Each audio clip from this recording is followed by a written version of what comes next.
benchmark off of that? Yeah, so we can do either. So we can look at all of our other VMS, MSP clients and kind of get an idea of what their benchmarks are like, and we can also work with what your team is used to, and that can certainly evolve over time.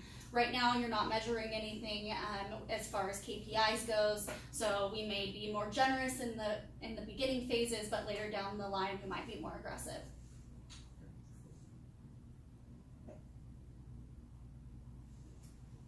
And so this is just a screenshot of a segment or a tab within Staffing Nation. So this is called our Engagements tab. It's really where you'll see all of your workers, regardless of what process or part of the process they're in. So you can see ones who've completed their onboarding, ones who have been sent their offer, ones who are pending their I-9, and also ones who've completed their offer. If you look under vendor, you can see where they came from, and then the source tells you whether they're a staffed worker, whether they came from one of your VMS partners, if they're payrolled, and then tracked worker is really any type of worker that doesn't go through the onboarding process of the tool. So that's where you'd be able to track, like for example, your 1099 workers, any SOWs, stuff like that. And then you can see their start dates, pay rates, bill rate, what country they're in. So if you ever have folks in Canada and the UK, if you use our services internationally, you'll be able to see those workers here as well within the tool, which is really nice. And then all of these tabs, you can drag and drop them. They're fully customizable, so you can sort by whatever you want. They're in Kendo grids, which is really nice. And all of this is exportable to Excel to distribute for your use. Then we'll show you the dashboard as well really quickly, which is basically like your home within Staffing Nation. So here you're able to see all the open orders that you have, which job descriptions are being uploaded and approved within the tool, the engagements that you have in process, workers that you have active. Under the Hires in Progress tab, you're able to see, what does it say? Production assistant. So you can see workers' job titles, what department they're in, who they're reporting to, and what status of the onboarding process they're in, which is really nice. And if you go under latest hires and you click on somebody, you're able to see specific information about their current assignment. So you can see where they're working, start, end dates, pay rates, pretty much everything. Who they're reporting to, if you have any like NDAs or specific paperwork, you can see their offer letter, pre-screening stuff, all of that is right there, ready to be accessed for you all. Some cool metrics that you'll like. This will get rid of all your Excel spreadsheets. You're able to see your total spend rolling for 12 months. It's just broken down by month, and then you can see spend by department as well. So for in this example, the sales has the most spend and operations has the least spend. So, and then you can also see your engagements in progress, all the way from offer sent, accepted, onboarding to pending I-9 to pretty much starting, which is pending review. You can also see your department headcount. You can see your active workers, workers in progress, and positions remaining for each department. So in this example, the corporate department has the most, the human resources has the least.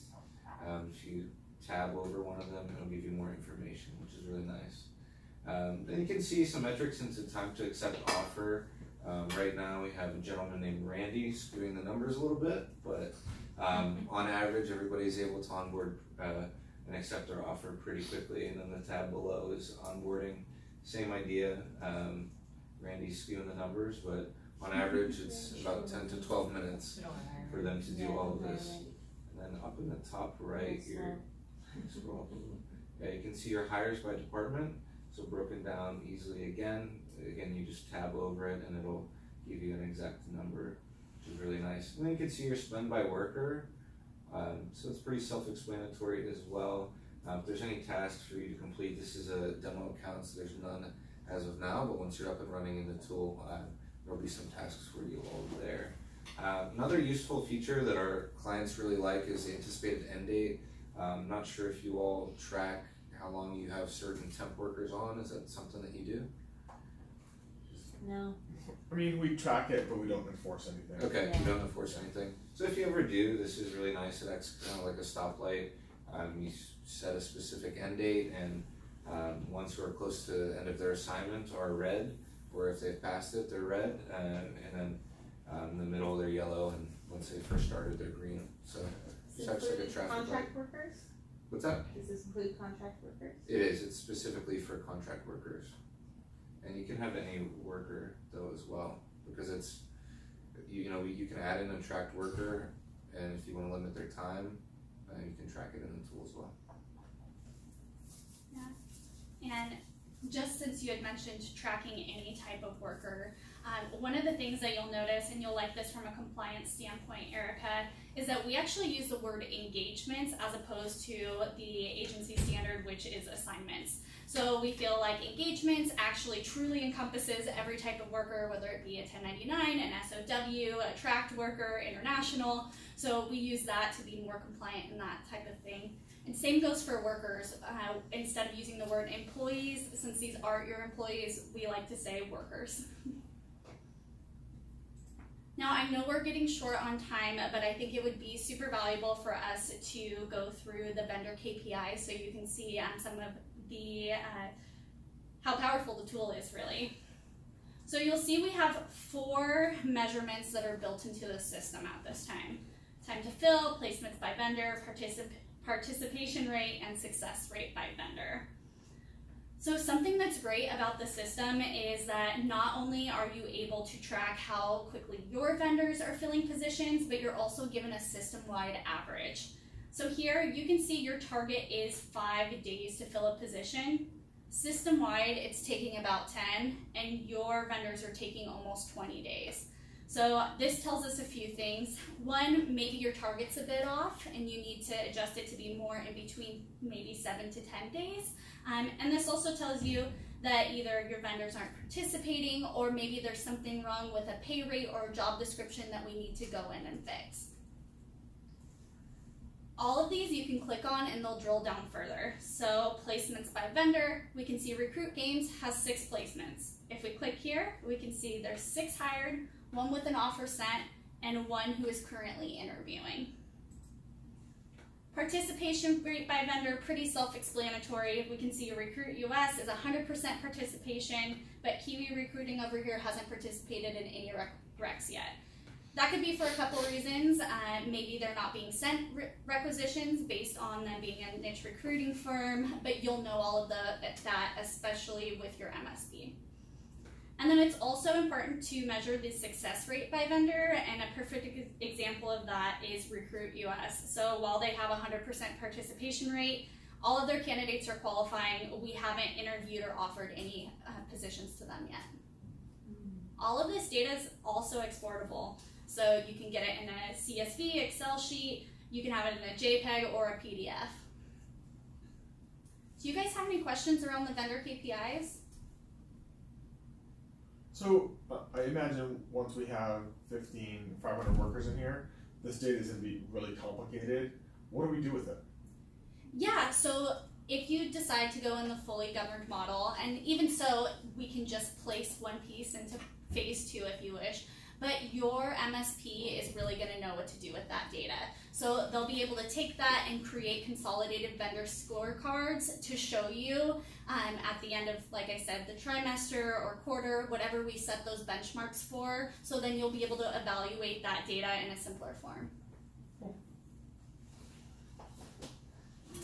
So I don't want to dig too much into document compliance, but like Ian touched on earlier with adding in like a code of conduct or a confidentiality agreement in the system for all of your onboarded workers, we can also add that for all of your tracked workers, which is essentially what this is. So we can make sure that all your international workers, 1099s, anyone is signing the same documents and they're all housed in the same place.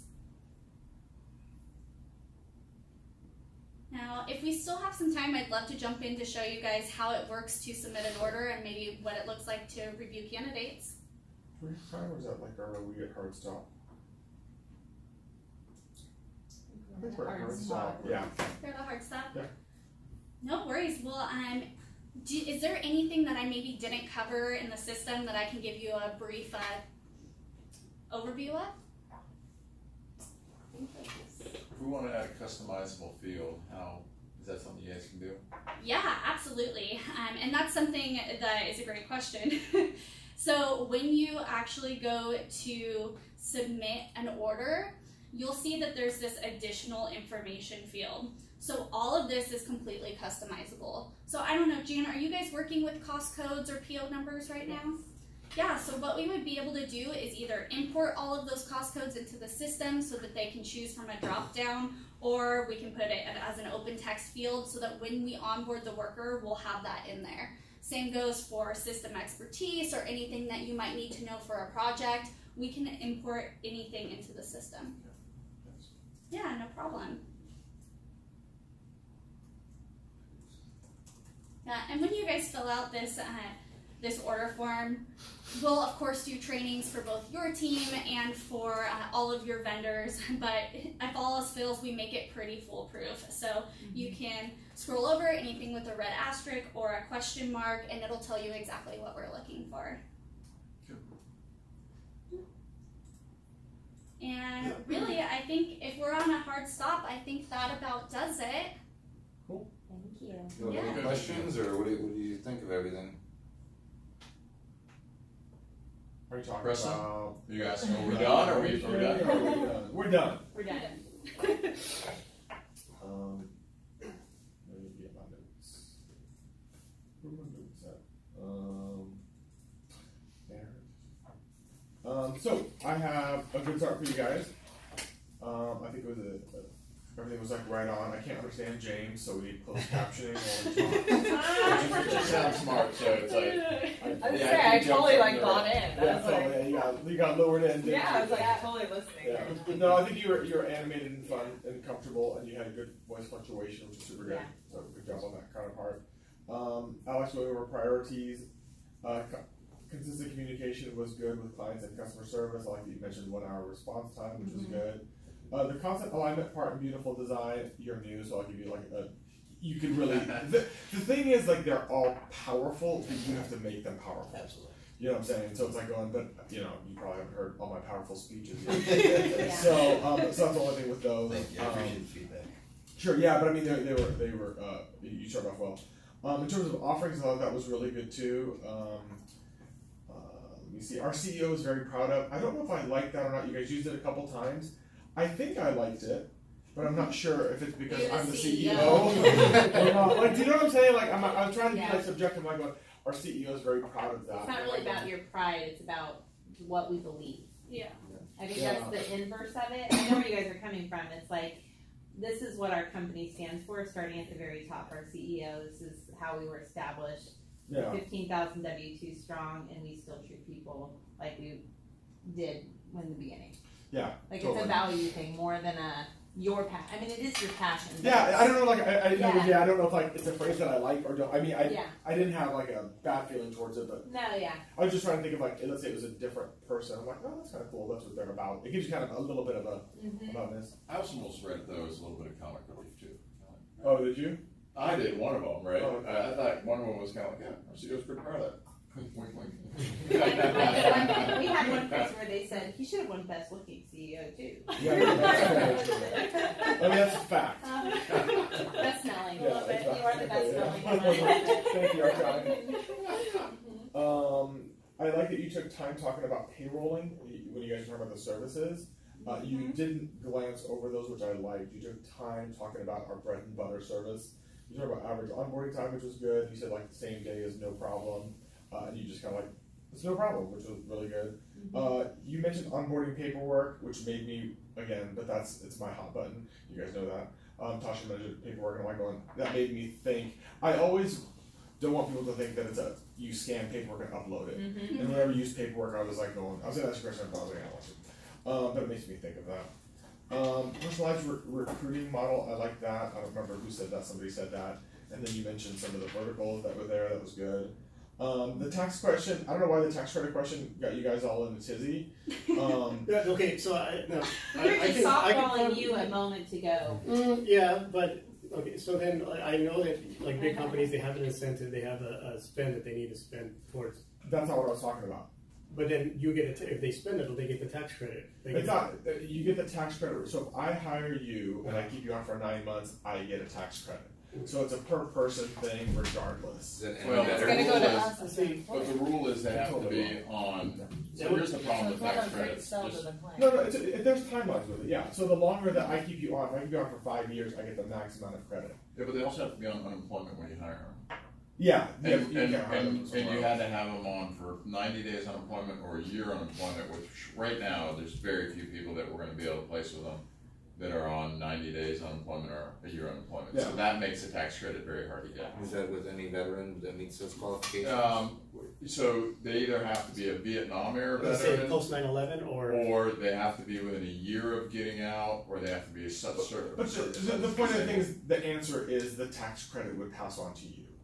Any tax credits of full-time employees would be passed on to you, that's all. You know what I'm saying? So I don't wanna dwell on it, yeah. The other part was, we need, minority or diversity spend, and that's the RSA question, and we never asked that to anybody, yeah. You know what I'm saying, that's the other part, so that's all. It was an opening to kind of go there. Yeah, to allow you guys to do that, yeah, so, Yeah. and that goes with any credit. But Yeah, So- with any credit to kind of go, well, I don't know, we'd have to look into the specifics of if you would qualify for that one, but in case, it's like that Yeah. kind of no, opening I to- like that because it'll definitely help me in the future when Yeah. I'm talking to because Totally. when we're going over veteran hiring, like that's my bread and butter. I can get any any guy coming out of Camp Pendleton, if he has a supply background, he's gonna be a rock star for Best Buy.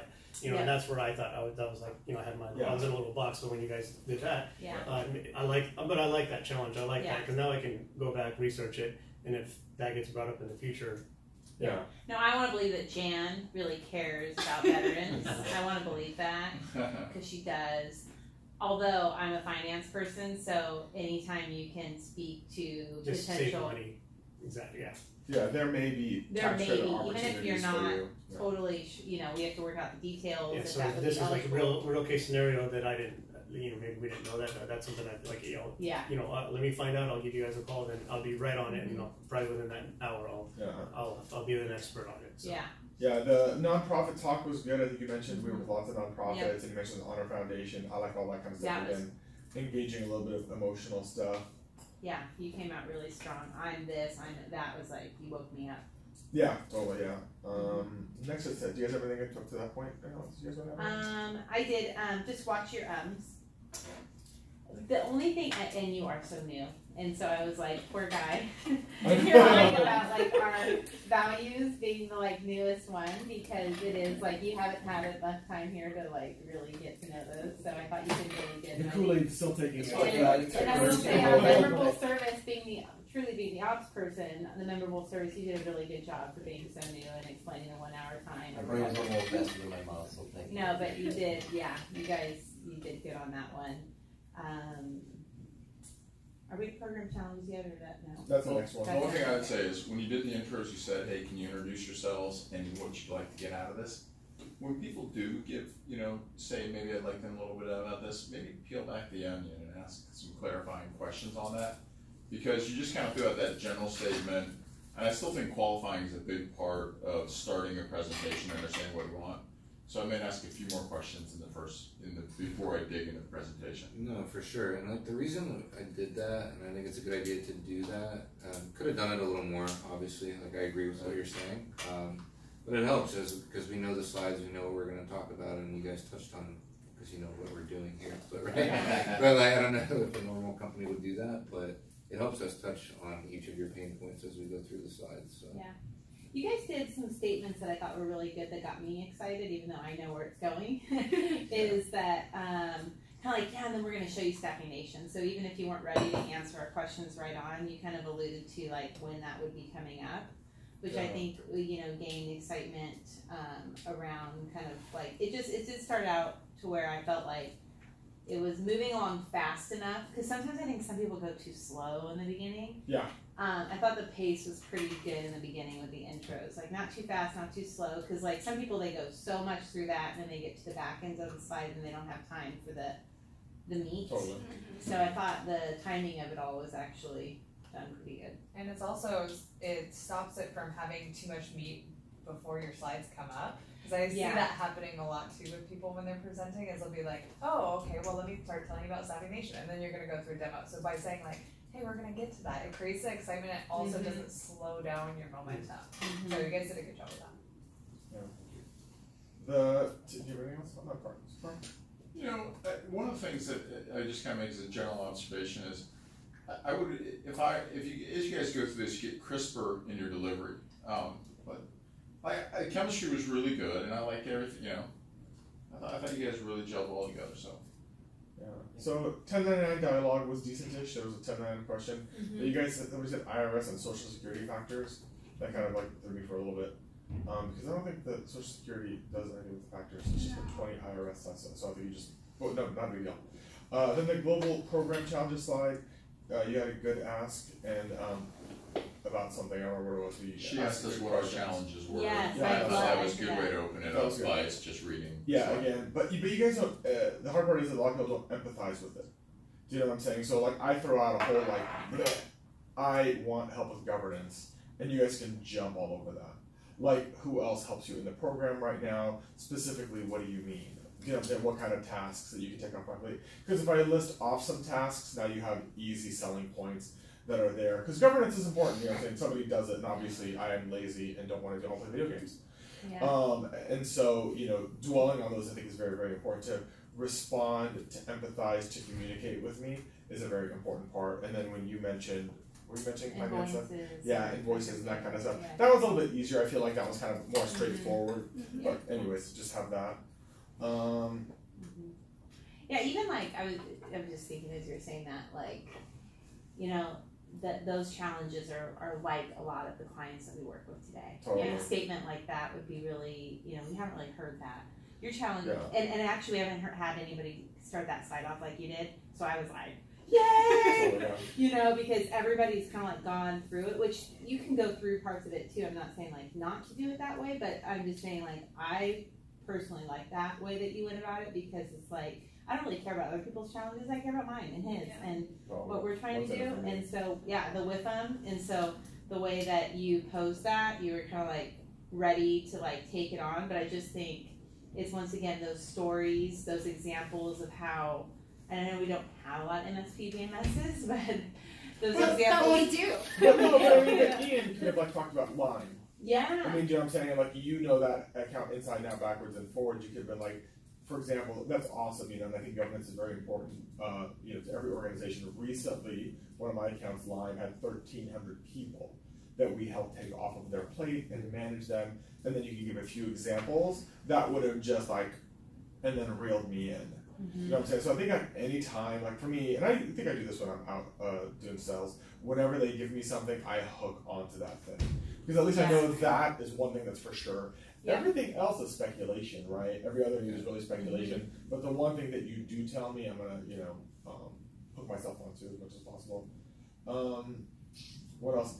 Yeah, you really did a good job, Tasha. I tip my hat to you. You gave some good examples and stuff like that.